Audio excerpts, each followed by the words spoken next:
Oh, hey everyone, welcome back. We are still in multiplication. We're still talking about decimals. We're still doing awesome things. And today we're going to really be focusing on this concept around products of decimals and whole numbers. So we are now getting into it. We are now doing the job. So products, remember the answer to a multiplication problem. These are all different ways we can say multiplication. We're going to be talking about decimals. We're going to be talking about whole numbers, what happens when we multiply them together. So again, real quick, a few reminders of things. Remember, if we're talking about a number like 3 and 47/100, right? These are my decimals. Those are the things that live on the right side of the decimal point. And then we have our whole numbers, which are all of our numbers that we've known for so long, the ones, the tens, the hundreds, whatever. Sorry, whole numbers. So we're going to be talking about like what happens when we multiply. Now, obviously, we're not talking about if we multiply here because that's one number itself. But an example may be, and we won't do this one quite yet, but maybe if I have 8 times 6 and 53/100, right? Whole number, decimal, or a whole number with a decimal. So with that being said, we're going to do that in a 3-step process as always, because that's what allows us to feel so super successful with the work that we're doing. And we're going to do that today by estimating, a skill we've been working on a lot. Multiply without the decimal. I again will explain what that means, and then put the decimal back because of place value, which again is another skill we have worked on. So these are all things we know. We're just like, as always, putting them all together. So we've multiplied whole numbers in the past. We've estimated in the past. We understand the whole concept about place values with decimals and what happens when we multiply and where the digits, what place values they move to. That's what we're going to be doing today. So let's go ahead and jump into this. So here we got our steps over here to remind us. Let's just take that first one. I don't remember what I said, so I'll make up another one. We're going to go with 7 times 4 96/100. All right, great. So first step, estimate. You want to do this because this is going to really help you think about place value, like that last step, like when you put the decimal back. So there's a way to do it, but this is also another way to just double check your work. Is pretty sweet. So the 7 itself, I don't have to do anything with, right? Because when I'm estimating, I'm going to round first, right? Estimate, I want to think about rounding. And then I'm going to take and multiply that by 4 and 96/100. So again, I'm thinking about where is 4 and 96/100. It's like, what does that mean in terms of the closest whole number? And I always like to visualize that on a number line. So again, we have the number 4 and then 5, right? Because we just have the ones place here. And of course, I'm going to cut that into 10 pieces because base 10. And then I think about, well, okay, this is 4 and 1/10. This is 4 and 5/10, 6 and 7. So this would be 4 and 9/10, which means 4 and 96/100 would be like right here. So, that puts me super close to 5. So this one's going to round to 5. So right now, before I even done any math, my answer should be about 35. So as I go back now and move on to step 2, where I'm actually going to multiply without the decimal, I know I want this end result of 35, and that's going to help me again with step 3 when I put the decimal back in it. So let's dive into this. So what I mean by multiply without the decimal is this. We're going to take 7 and 4 and 96/100, but I'm actually going to look at this as just 7 times 496.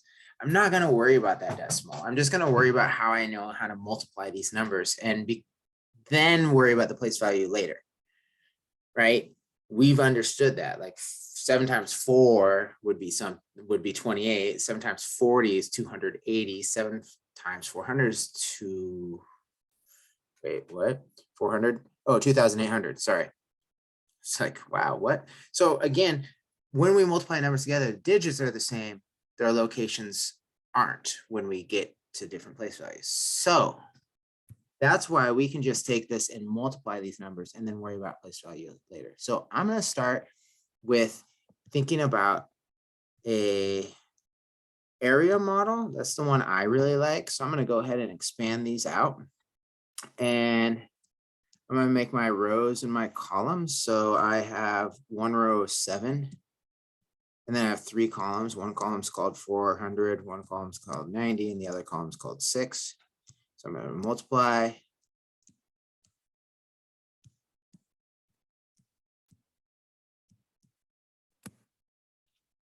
Okay, so 7 times 400 is 2,800, as I had stated, and then 7 times 9 is 63, but it's 10 times, so it's 630, and then 7 times 6 is 42.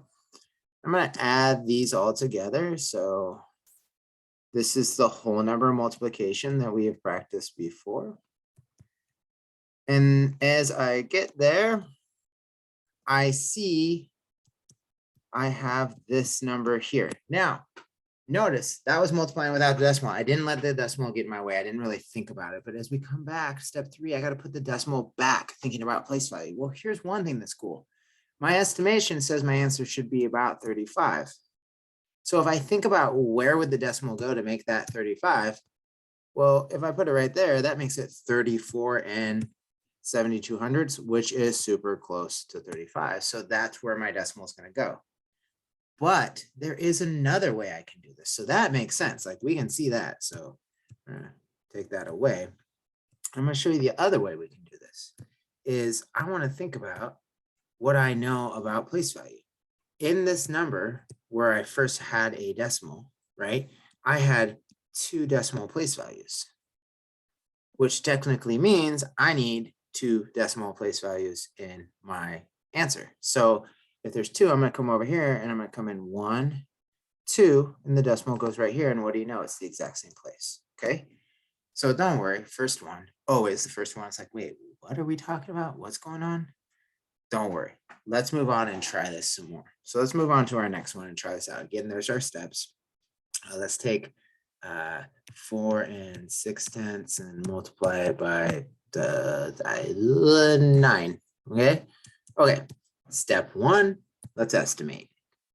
So again, 4 6/10. So if I thought about that on a number line, oh, so I had 4 again. I guess I should have picked a different whole number, but we're going to cut this into 10 pieces because of base 10. And then this would be like 4.5 or 4 5/10. So this would be 4 6/10. So again, I can see that 4 6/10 rounds to 5. So again, I'm now going to round this to 5. I'm going to multiply by 9. I get 45. So my answer should be about 45. So when I'm done, I want my answer to be 45. Now let's go to the next step. We're going to multiply without the decimals. So what that again means, if I have 4 6/10 times 9, I'm actually going to look at this as 46 times 9. Okay. So again, I'm going to go ahead. I guess this time I'll use distributive property. So, or partial quotient, however, or partial product, excuse me, whatever you want to call that. So I can look at this as 40 plus 6 times 9.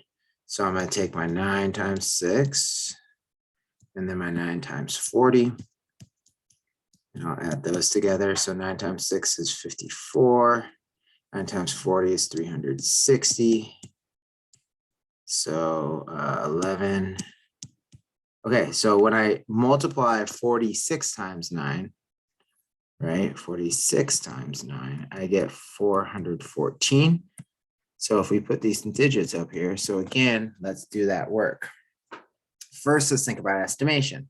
Well, estimation told me that my answer should be about 45.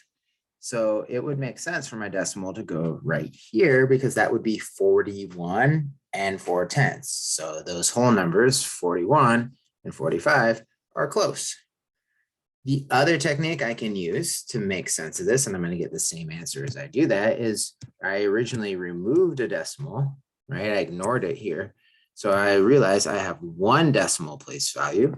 So I'm going to need 1 decimal place value in my number. And what do you know? It ends up in the same place. So 41 and 4/10 is my answer when we take 4 6/10 times 9. Again, that makes sense. Okay. All right. Or does it? Who knows? Let's try the next page. Let's just keep working. Let's think about what we're doing. So how about if we took 13 and 5/10 and we multiplied that by What did I do last time? Like 4s and 7s and what's not. So let's do I don't know why I'm having such a hard time. Let's just do a 5. I don't know why I'm not thinking of digits tonight. It's really getting in my way. Okay, so here we have it. Step 1, right? We're going to estimate. So I'm gonna get an idea of what my answer should be, which is also gonna help me in that 3rd step when I have to think about where my numbers go. So here's 13 and 5/10, which is gonna round to 14.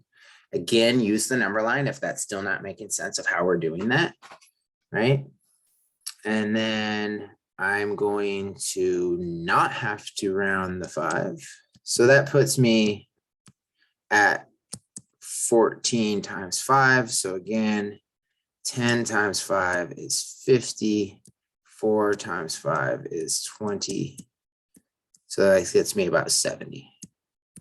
Okay, and again, if you're like watching this multiplication, you're like, whoa, how are you doing that? Why does that work? Go back and watch our videos on multiplication and be thinking about what are the steps we've already talked about and learned about the way we multiply our numbers. Okay, so now let's go to our next step. After all that, that was fun. So now we're just gonna multiply, right, without the decimal. Meaning, I'm just gonna take 13 and 5/10 and I'm gonna look at it as 135 times 5. So I'm going to use an area model for this. So again, for an area model, I'm going to expand first. And I'm going to use that to build an array. So this array has 3 columns and one column is 100. The third column is 30, or excuse me, the second column is 30 and the third column is 5. And then I have 1 row of 5. I don't have to expand the 5 out. It's a single digit number. And now we're going to multiply. So 5 times 1 gets me 5, 2 place values. So that's 500. 5 times 3 is 15, but I have 1 place value extra, so 150. And 5 times 5 is 25. To find my answer, I'm going to add these together. So I'm going to take my 500 plus 150 plus 25. In the ones place, I have a 5. In the tens place, I have a 7, and then I have a 6 in the hundreds place. So here are the digits to my answer. Now, this 3rd step, which I didn't say room to write down, I'm sorry, is I need to place that decimal back in there. And we'll put that over here. Step 3, put the decimal back. So if we looked at our estimation said 70. So if I thought up here, well, that makes sense. My decimal, if it goes right there, 67. And 5/10 is close to 70, right? If I had put that decimal here, that says 675. That's nowhere near 70. That doesn't make sense. If I put my decimal here, that would be 6 and 75/100ths, and 6 is nowhere near 70. So again, putting my decimal right here gives me 67, which is close to 70 wholes. And then also, I could check that by saying, okay, well, I had no decimals here. I had 1 decimal here. So I'd come in 1 place value for the decimal. Okay, so we're going to do one more and then kind of wrap this up. And again, I encourage you to keep practicing, keep asking questions, and pause and watch and do all the other things you need to make sense of this, because it's a lot coming at once, right? These are all skills we've been practicing and they've all come together now. So it's just like, can we do all the things we've learned? Let's go with 38 and 9/10, and let's multiply that by 4. Okay, so remember, step 1, we're going to estimate. This is such an important skill. So because it gives us a quick thing. So let's see, I'm going to actually round this to 40. Right? Because I have 38 wholes, so I'm going to get to 40. And I'm going to multiply that by 4. So 4 times 4 is 16. And then I have my extra place value. So my estimation is about 160. So when I'm done with this work, I should have an answer that is close to 160. Next, we're going to multiply without the decimal. Okay. So I'm going to take this 38 9/10, and I'm just going to call it 389. I'm going to multiply that by 4. I'm going to use an area model because that is my favorite when it comes to 3-digit numbers. So again, your first step is to expand out the multi-digit numbers. And I don't have to expand my 4, it's single digit. And then these become your array. You have your columns, you have your rows.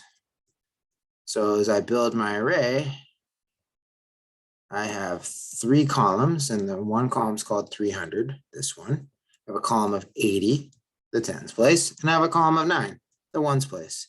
And then my row is just 4. Well, not just 4. 4 is a great number. Sorry, 4. You're cool. I didn't mean to say just. Okay, now we're going to multiply. So 4 times 3 is 12. 2 zeros, 2 zeros. 4 times 8 is 32. 1 0, 1 0. And 4 times 9 is 36. We're going to take these numbers and add them together. And this final product is going to be the digits that go in my answer. I just got to think about where the decimal is going to go. Because remember, I took a decimal away. I ignored it so I could do this math. Okay, so I have 1, 5, 5, 6. So again, thinking about our estimation said to us, hey, you should be about 160. And we say, hey, we got 1, 5, 5, 6. So if I wanted to be close to 160, my brain's telling me 155 and 6/10 is true, because look at these right there. Right? And you can always go through it. Well, I didn't mean to erase the 6 there. Oh, and then it came back funny. Oh boy. Pause as we have issues. Okay. Again, I guess my whole point I was trying to say is like, if I put the decimal here, that would be 15 and 5600ths, and 15 is nowhere near 160, right? If I put the decimal here, that'd be 1 and 556 thousandths, and that doesn't make sense because 1 is not even close to 1. So that's where we put it. And then we can also do the counting system, where again, I had 1 place value, 1 decimal place value here, the tenths. So I need 1 place value here. It ends up in the same spot. Okay, so that's our job. That's where we're at. The multiplication of decimals and whole numbers. Remember your steps. That's going to be the best. Let's go back to where I had that typed better than all the slop that was on there, right? Estimate first. It's your best friend. Do it. Gives you an idea. Then ignore that decimal and just multiply your numbers as you see them, as if they were all whole numbers. And then when you're done, take those digits from your product and then make sure you put your decimal back in the right place value. And again, your estimation will help you with that. So as always, like, keep asking questions, ask questions till things make sense, right? Keep working hard. It's okay to be confused by this concept. Watch the video, ask the questions, and then practice, practice, practice. The only way we ever learn is through practice. So thank you so much. We'll see you next time. Keep up the great work.